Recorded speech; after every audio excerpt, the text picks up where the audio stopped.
Salam, hörmətli tamaşaçılar. Elm TV-nin efirində sizləri xoş gördük. Bugünkü verilişimizin qonağı Milli Elmlər Akademiyası Tarix və Etnologiya İnstitutunun Dünya Tarixi şöbəsinin müdürü, tarix elmləri doktoru professor İradə Bağırovadır. İradə xanım, xoş gəlmişsiniz. Çox sağ olun, dəvət elədiyinizə görə. İradə xanım, bildiyimiz kimi 20-ci əsrin əvvəlləri Azərbaycan tarixində dönüş nöqtələri kimi xarakterizə olunur. Elədirsə, həmin dövrdə ölkəmizdə ümumiyyətlə xalqımızın siyasi şuurunun formalaşmasında hansı amillər rol oynayıb? Çox sağ olun sualınıza görə. Bu doğrudan da diqqətə layiq bir sualdır.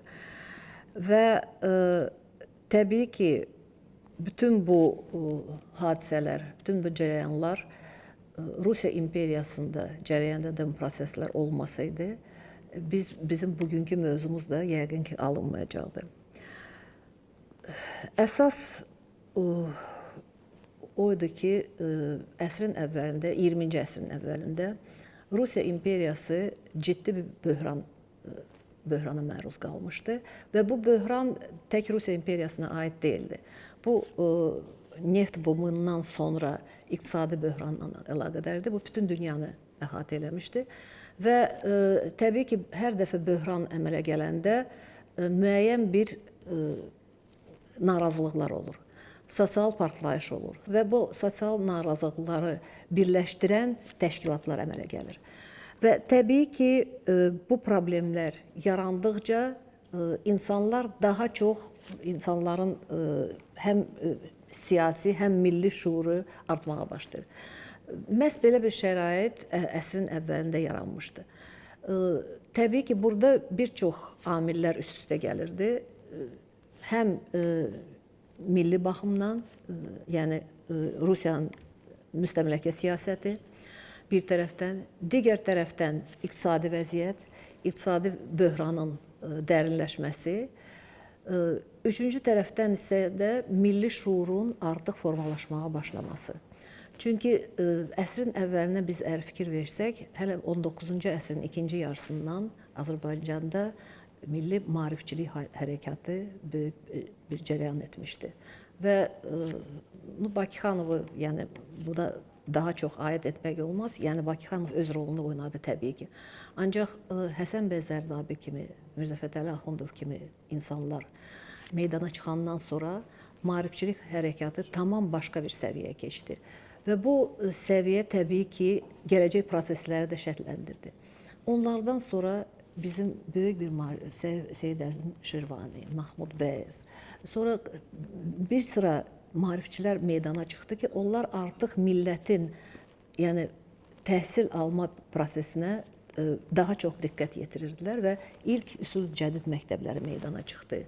Rus-Tatar məktəblərindən, Rus-Azərbaycan müsəlman məktəblərindən başqa, təbii ki, bu Rusiyanın marağındaydı ki, yəni müsəlman əhalisini Rus dilinə, Rusiya mədəniyyətə daha da cəlb eləsin. Lakin bu üsul cədid hərəkəti müasir məktəbin yaranması, milli zəmində müasir məktəblərin, yəni məscidlərin yanında yox, yəni sırf deməli, ziyalılar tərəfindən yaradılmış məktəbləri yeni, tamamilə yeni üsulla bir çox fənlərin tədris olunması təbii ki, bu prosesdə böyük bir rol oynadı və bizim böyük ictimai xadimlərimiz məhz bu nəsildən formalaşan bir, yəni necə deyərlər, belə bir pleyada idi, yəni belə bir nəsil idi. Onlar artıq maarifçilikdən siyasi hərəkətə keçdilər.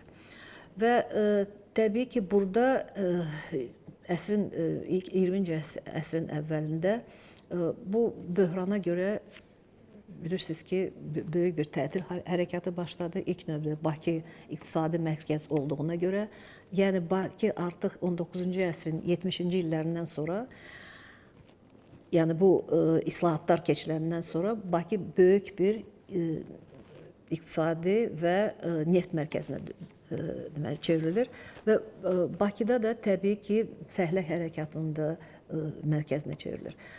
Burada da böyük bir rol tətil hərəkətinə, mən demək olar ki, diqqəti cəlb eləmək olar. Çünki bu tətil hərəkəti də olmasaydı, təbii ki, burada milli təşkilatlar da yaranacaqdı. Lakin bu tətil hərəkatı demək olar ki, bütün təbəqələri əhatə etdi.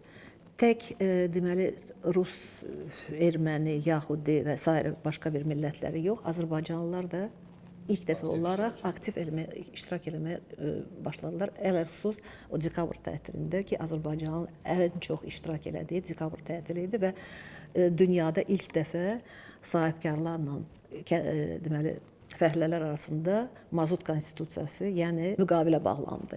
Yəni bu vaxta qədər belə bir şey mövcud deyildi dünyada.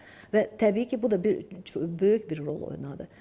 Sonra 1905-ci il deməli Rusiya inqilabı Bakıda da böyük bir hərəkətə səbəb oldu və Bakıda isə bu inqilabi hərəkətlər bilirsiniz ki, onları da yəni milli zəminə çevirməyə nail oldular. Milli zəminə çevirdikdən sonra məhz Azərbaycanlı toqquşmaları ilk dəfə 1905-ci ildə baş verdi. İnqilabi hərəkatı, yəni fəhlə hərəkatını yayındırmaq üçün məhz bu milli müstəviyə çevirdilər bunu. Bu da baş tutmayandan sonra, yəni bu hadisələr də təbii ki, böyük onların da qurbanları da oldu. Və bu hadisələr də bir çox milli partiyasının yaranmağa səbəb oldu. Lakin bundan sonra inqilabi hərəkat bütün Rusiyanı böləndən sonra 2-ci Nikolay məcbur oldu ki, Çar manifesti dərc eləsin. Oktyabrın 17-sində bilirsiniz ki, Çar manifesti nəşr olundu və bu manifest dərc olunandan sonra artıq müəyyən deməli insan hüquqları, müəyyən azadlıqlar cəmiyyətdə yayılmağa başladı və böyük bir təkan milli mətbuatın, ümumiyyətlə azad mətbuatın inkişafında böyük bir təkan verdi. Bu manifestin bəndlərində ilk bəndlərindən biri də mətbuat azadlığıdır. Silsilə qəzetlər açılmağa başladı və deməli məşhur Fransa tarixçisi var, Alexander Beniksin hesablamalarına görə ən çox deməli Rusiyada çıxan qəzetlərdən deməli 70%-ni, 70-80%-ni Azərbaycanlı və Tatar mətbuatı təşkil edirdi. Hə. Bizim payımıza və Tatarlar da çox aktiv idilər o barədə və qalan xalqlar da 20% təşkil edirlər. Bakıda 40-dan çox qəzet çap olundu. Təsəvvür eləyin ki, yəni bu qəzetlər kifayət qədər böyük rəqəmdir. O vaxt üçün belə inanılmaz rəqəmdir. Çünki onlar, yəni heç kəsin demək olar ki, himayədarlar olanda da bir-iki qəzetin bəlkə himayədarı olurdu. Lakin insanların öz təşəbbüsü ilə, ziyalıların öz təşəbbüsü ilə çıxan qəzetlər idi. Və təbii ki, bu mətbuat böyük bir rol oynadı. Məhz ictimai hərəkatda da, partiyaların formalaşmasında da. Onda həmin dövrdə bir sosial problemlər var idi da ölkəmizdə. Amma mənə elə gəlir ki, İradə xanım, o sosial problemlərin... Sosial problemlər həmişə. Həmişə olur. Amma o dövrdə fikir verirsiniz, o böyük oktyabr sosialist inqilabı ərəfəsində o sosial problemlər, yəni ancaq məsələn o dövrün mənzərəsinə baxanda, yəni ümumiyyətlə aşağı təbəqənin də belə deyək imkan cəhətdən onların o problemlərini görürük və onların problemlərinin də mərkəzində o siyasi təşkilatlanmaların zəif oldu. Bəlkə elə o siyasi təşkilatlanma həm də o sosial problemlərdən yarandı. Təbii ki, sosial problemlər də böyük rol oynandı. Ancaq siyasi təşkilatların formalaşmasında, yəni əgər biz hansısa bir sosialist yönümlü təşkilatları götürsək, məsələn, Hümmət kimi təşkilatı və sonra yəni onun əsasında deməli o parçalanmanı da götürsək, biz görərək ki, onlar sırf sosialist yönlü təşkilatlar idi. Lakin o təşkilatlarda da Məmməd Əmin Rəsulzadə aktiv iştirak edirdi. Bir müddət hətta bəzi sənədlərdə yazılır ki, o Hümmət təşkilatının sədri idi. Buna baxmayaraq o bunu heç vaxt vurğulamırdı. Təbii ki, o da Rəsulzadə də ilk dəfə sosialist ideyalarla başlamışdı. Nərimanovla ilk eyni təşkilatdır. Və Nərimanov bəlkə də sosialist hərəkatına 1905-ci ildən sonra qoşuldu, Rəsulzadədən sonra. Rəsulzadə, bilirsiniz, Rəsulzadənin çox maraqlı bir işi var. Yəni həm Azərbaycan dilində yazırdı, həm rus dilində çıxan qəzetlərdə yazırdı və rus dilində çıxan qəzetlərdə elə maraqlı məqalələri var onun ki, oxuyanda təəccüblənirsən ki, ola bilməz ki, bunu Rəsulzadə yazsın. Yəni sırf sosialist yönlü çağırışlar eləyirdi, Sosial-Demokrat Partiyasına qoşulmağı tələb eləyirdi, çağırırdı cəmaatı ki, yeganə partiyadır ki, sizin maraqlarınızı qoruyan partiyadır. Başqa partiyada Təbii ki, sonra onun baxışları təkamülə məruz qaldı və o tamam başqa cür artıq yanaşmağa başladı. Daha milli zəmində sairə. Çünki onu da artıq sıxışdırmağa başladılar burada və təbii ki, bu repressiyalar dövrü, o inqilab artıq sükuta uğrayandan sonra 1907-ci ildən sonra baxmayaraq ki, Rusiyadan fərqli olaraq Azərbaycanda 1908-ci ilə qədər davam etdi inqilab hərəkatı. Buna sırf inqilab hərəkatı da mən deməzdim. Yəni sosial hərəkətdə, sosial aktivlik deyərdim. Çünki hər şeyə inqilab demək olmaz. İnqilab yəni hansısa bir yəni çevriliş, yəni hansısa belə bir məna təşkil edir. Burada heç bir çevriliş olmadı. Buna baxmayaraq bu yəni sosial hərəkat 1908-ci ilə qədər davam etdi və hətta Rusiyadan gələnlər təəccüb edirdilər ki, Rusiyada hər yerdə repressiyalar başlayıb, Stalin bilirsiniz də, bu vaqonlarla sürgün eləyirlər. Lakin Bakıda həyat qaynayır, hələ fəhlələr yığışırlar, cürbəcür deməli mitinqlər deməli təşkil eləyirlər. Hətta Rusiyanın Daxili İşlər Nazirinin müavini Cunkovski göndərilmişdi Bakıya ki, bu hərəkatı dayandırsın, sahibkarlarla fəhlələrin arasını yenə də bir müqavilədə bağlasın. Belə bir çox aktiv bir həyat gedirdi. Və təbii ki, belə bir şəraitdə artıq milli hərəkat da oyanışa uğradı. Təbii. Çünki artıq bir görünürdü ki, yəni milli zəmində ən maraqlısı o idi ki, milli proqramlardan, yəni bu partiyaların proqramlarından ən çox milli məsələyə diqqət verən Bolşeviklərin proqramı idi. Onlar deməli Bolşeviklər Partiyasının 9-cu paraqrafı məhz millətlərin azadlığına həsr olunmuşdu, bütün millətlərin bərabərliyinə və s. və s.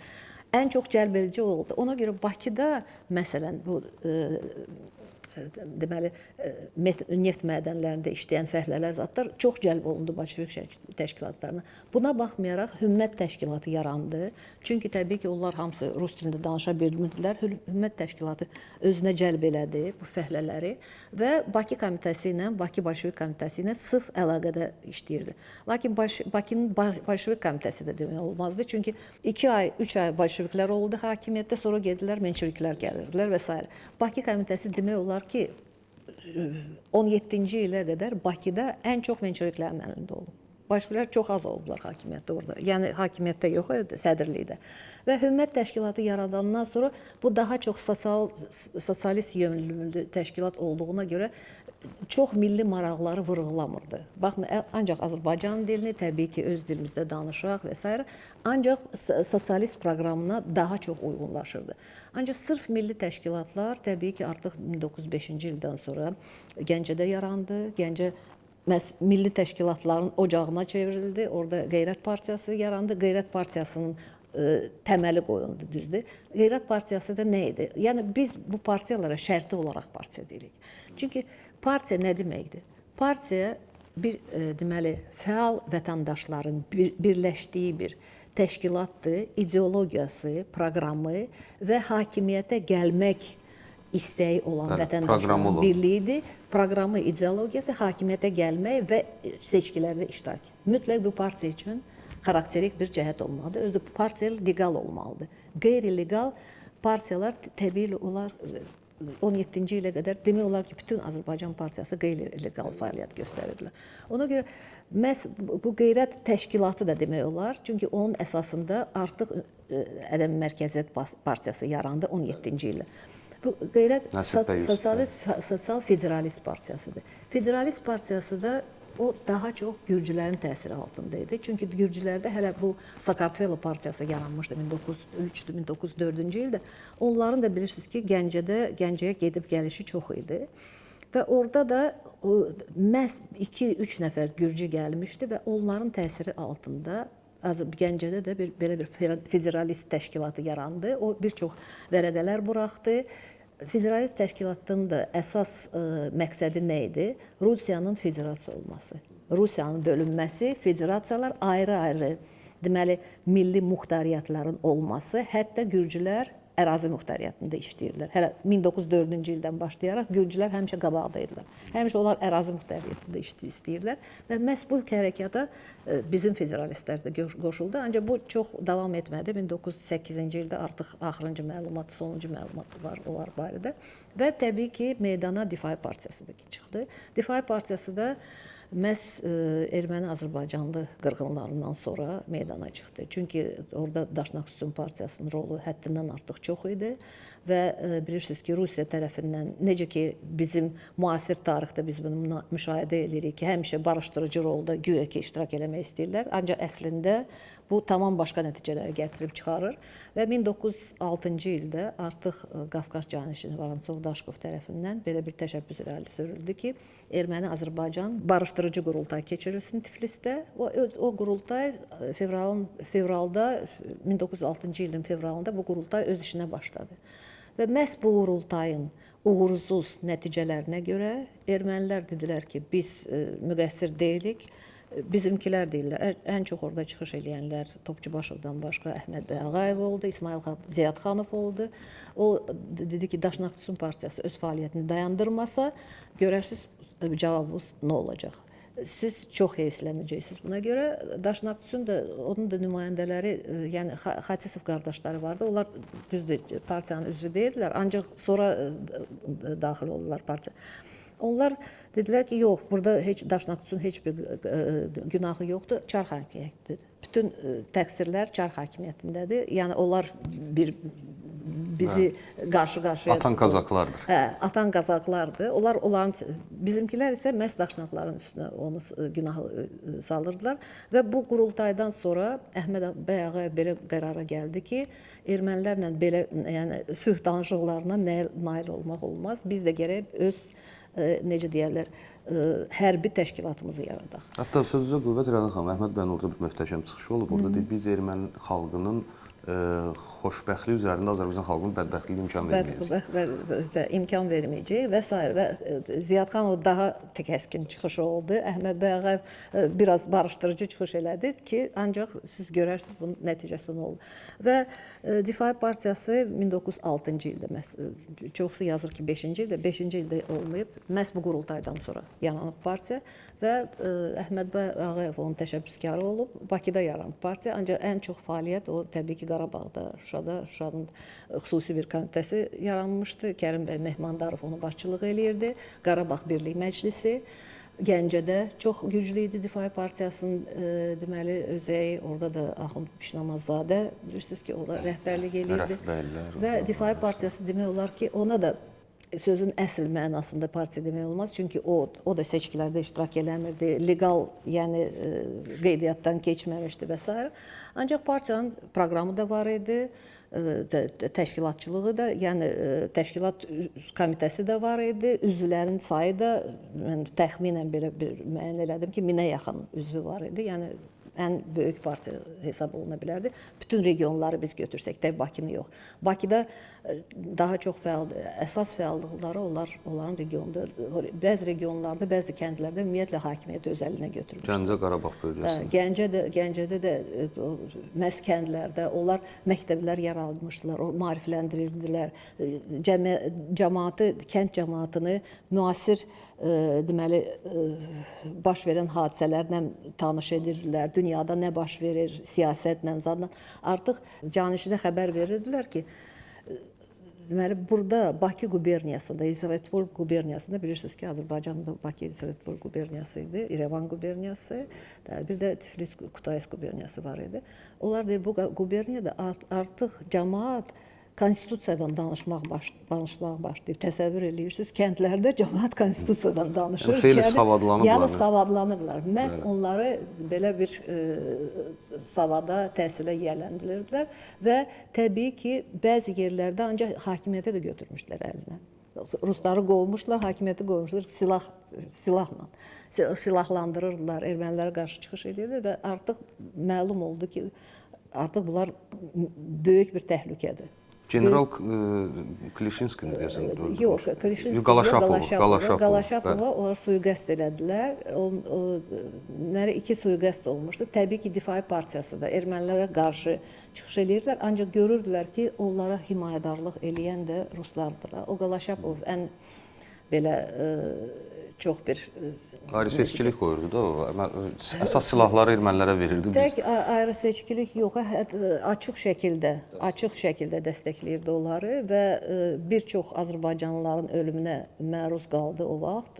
Deməli, məhz o Şuşaya gələndən sonra və bizim bir sıra nümayəndə heyəti getdi canişinin yanında şikayətə ki, belə olmaz, Qalaşapovu götürmək lazımdır, yoxsa Şuşa əhalisi, Qarabağ əhalisi bununla barışa bilmir. Yəni buna qulaq ardına vurdular bu məsələni. Təbii ki, fikir vermədilər və Difai Partiyası özü qərara gəldi ki, özü götürsün aradan bu Qalaşapovu. Və Tiflisdə buna sui-qəsd oldu. Ancaq çox maraqlıdır ki, ağzına iki güllə vururlardan sonra o ölmədi. O ölmədi, şikəst qaldı da təbii ki, artıq fəaliyyət göstərə bilmədi və onu çağırdılar, gedib bilmirəm sonra nə vaxt öldü o. Ancaq o sui-qəsddən ölmədi, artıq Qalaşapovu götürürlər və məhz o götürüləndən sonra tamam başqa bir mənzərə yaranmağa başladı. Ermənilər doğrudan da sakitləşdirdilər. Yəni himayədar olmasa, atan kazaklar olmasaydı, doğrudan da bu bəlkə də belə gərgin vəziyyətə gətirib çıxarmazdı bunu. O Difai Partiyası səhv eləmirəmsə, bir də Türk Ədəm Mərkəzi Partiyasından, onlar sonra müsavata birləşirlər də. Yox. Difai Partiyası ümumiyyətlə hələ 12-ci ilə qədər fəaliyyət göstərirdi, gizli şəkildə artıq. 1908-ci ildə onlara qarşı, 8-9-cu ildə onlara qarşı böyük bir repressiyalar başladı. Əhməd bəy Ağayev də məcbur oldu, deməli, Azərbaycandan getsin, ölkədən getsin Türkiyəyə, artıq Osmanlı dövlətinə mühacirət etməyə məcbur oldu. Əhməd bəy Ağayev gedəndən sonra da demək olar ki, onların, necə deyərlər, başçısı olmayandan sonra, düzdür, o fəal iştirak eləmirdi, ancaq beyni o idi da. Ondan sonra Difainin fəaliyyəti o qədər də düzdür, fəaliyyət göstərirdi, ancaq sonra repressiyalar başladı. Əhməd bəy Ağayevin yəni mühacirətə gedəndən sonra belə ciddi repressiyalar başladı və sürgünə göndərildi bir çox üzvləri Difai Partiyasının. Və ondan sonra ancaq 12-ci ildə Balkan müharibələri vaxtında Difai Partiyasının bir-iki dənə belə bir məlumat var. Bir də 15-ci ildə deməli Aslan Xoyski Difai Partiyasının nümayəndəsi kimi Türkiyə deməli qoşunları ilə belə bir danışıqlara girmişdi ki, yəni türklər bizə yardım göstərsələr, burada biz yəni müstəqil bir nəsə yarada bilərik. Hələ 15-ci illərdə, 1-ci Dünya müharibəsi vaxtında.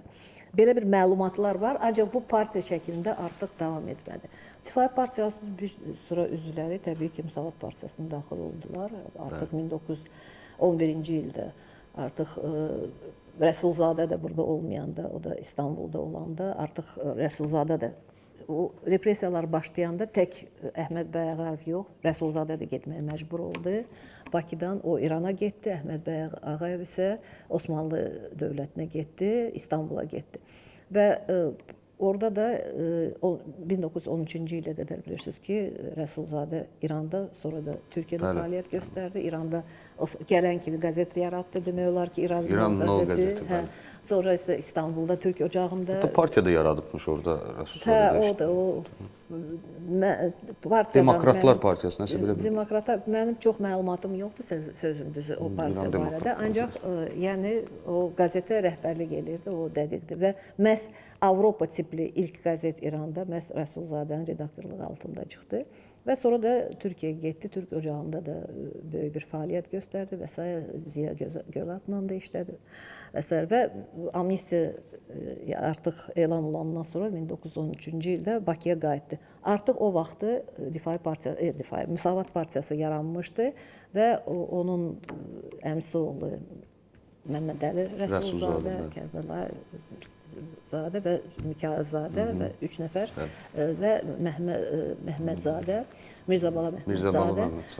Onlar bu partiyanın özəyini qoydular. Təbii ki, Rəsulzadəyə xəbər verdilər ki, sən sədr seçilirsən.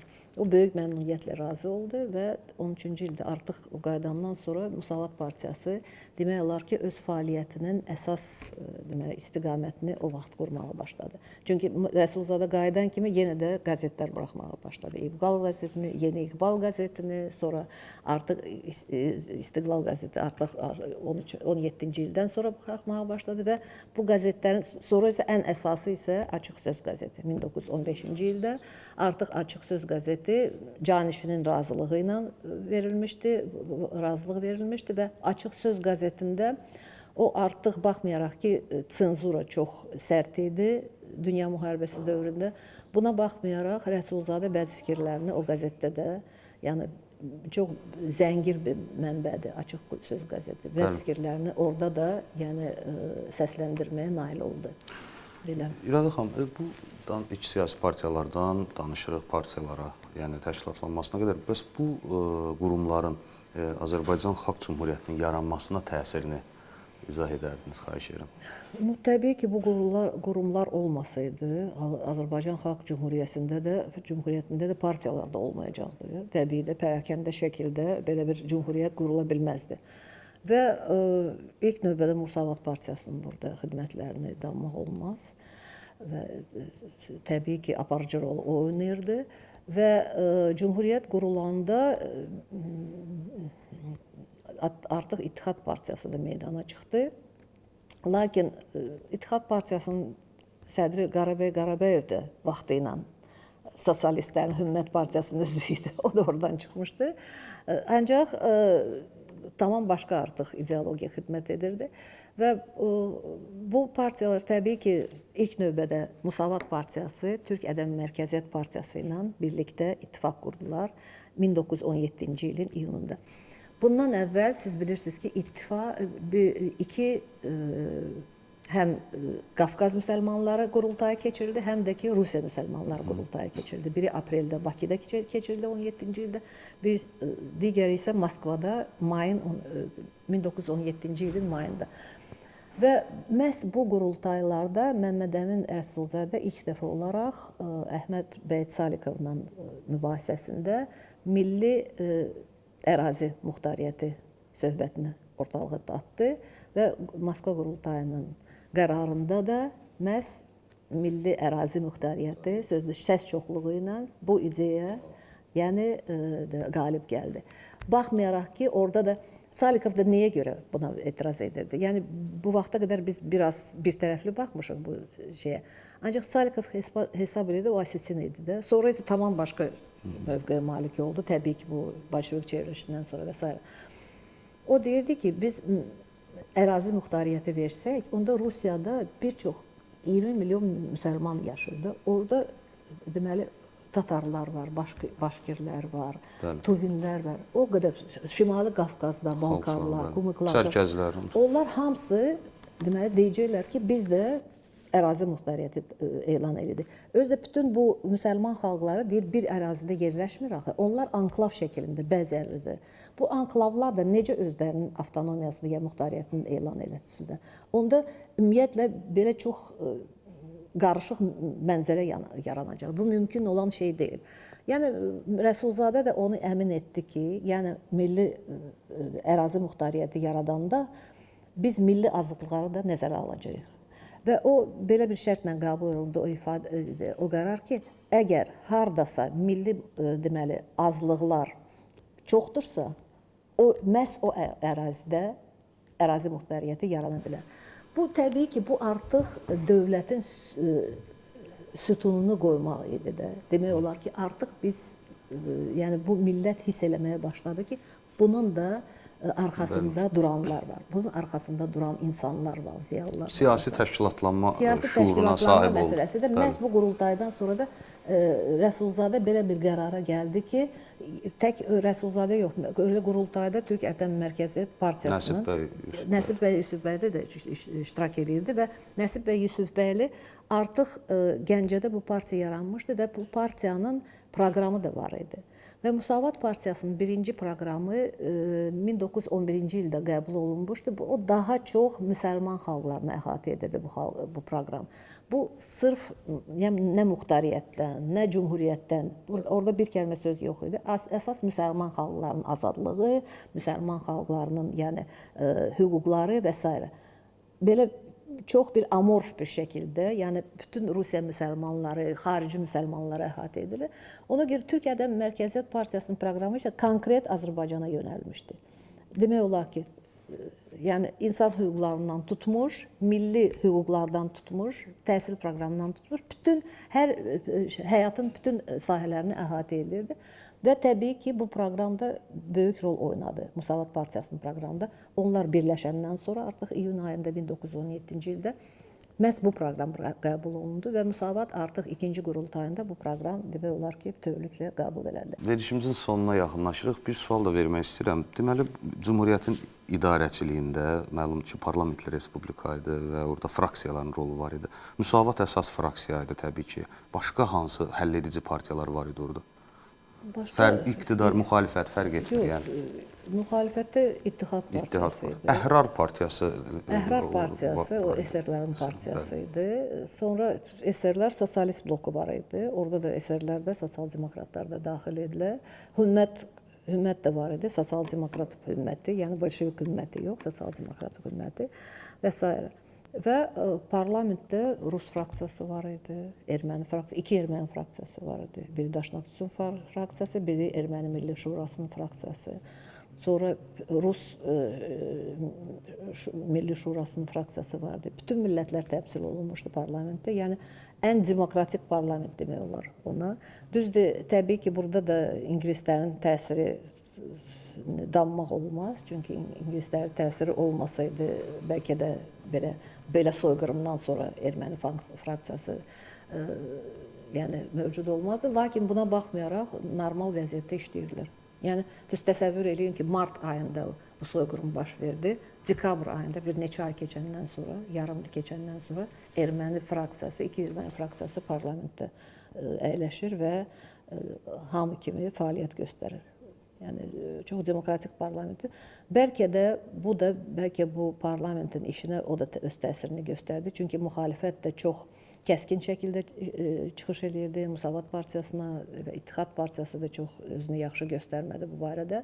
Hər bir qanuna, hər bir qəbul olunmuş qanuna etiraz edirdi və səs çoxluğu ilə bəzi qanunlar qəbul olunmadı. Buna baxmayaraq bir çox qanunlar, o qədər qanunlar qəbul olundu ki, inanmaq olmur ki, 23 ay ərzində bu qədər qadın azadlığından tutmuş, qadınların seçki hüququndan başlamış. Düzdür, qadınlar hələ 17-ci ildə bizdə ilk dəfə seçici olmuşdular, hələ Cümhuriyyətdən əvvəl. Çünki müvəqqəti hökumət hakimiyyətə gələndə onların qərarlarından biri də qadın azadlığı, qadınların seçki hüququ idi və bizdə qadınlar ilk dəfə 1917-ci ilin noyabrında Müəssislər Məclisinə seçkilərdə iştirak elədilər. İlk dəfə orada təcrübədə xüsusi bir kabinələr ayrılmışdı, onlar üçün orada çıxış edirdi, yəni seçkiyə qatılmışdılar və artıq 18-ci ildə rəsmi olaraq bu qanun qəbul olundu. Bir çox Avropa ölkələri ilə İngiltərədən də məsələn o vaxt, Amerikada da bilirsiniz ki, 1920-ci ildə ancaq qəbul olundu. Və Fransada elə ondan da sonra qəbul edildi. Fransada ondan da sonra, sonra isə yəni bu deməli insan azadlığı haqqında bütün sahələri deməli əhatə edirdi də. Ən deməli inkişaf etmiş demokratik ölkələrin qanunları qəbul olundu. Ana dili haqqında da təbii ki, ana dili haqqında qanun qəbul olanda onlar axı çoxsu bu xadimlər axı rus dilində savad almışdılar, təhsil almışlar. Onların yarısı ümumiyyətlə Avropada təhsil almışdı, elə Əhməd bəy Ağayev özü və s. Ancaq yəni Həsən bəy Ağayev, Topçu Başovun özü də xaricdə təhsil almışdı. Peterburqda onların əksəriyyəti rus dilində oxumuşdular və bəziləri yaxşı bilirdilər dili, bəziləri isə bilmirdilər və onlarda elə Fətəli xan Xoyskun belə bir çıxışı var ki, yəni biz özümüz necə danışacağıq bu dildə? Yəni parlament iclaslarının çoxsu rus dilində keçirildi. Amma o cəsarət tapıb ana dili haqqında qanunu qəbul elədilər. Yəni bu bolşevik çevrilişi olmasa, yəni belə bir fikir qəbul olunub ümumiyyətlə tarixşünaslıqda və ictimai fikirdə ki, bolşeviklərin yeganə bir nailiyyəti o oldu ki, hamısına təsir verdilər də. Ümumiyyətlə millətə təsir verdilər və ana dilini biz doğrudan da öyrənməyə. Ancaq bu olmasaydı nə olacaqdı? Axı siz bu cümhuriyyətin qanunlarına baxsaz, görərsiniz ki, bu artıq 18-ci ildən başlamışdı.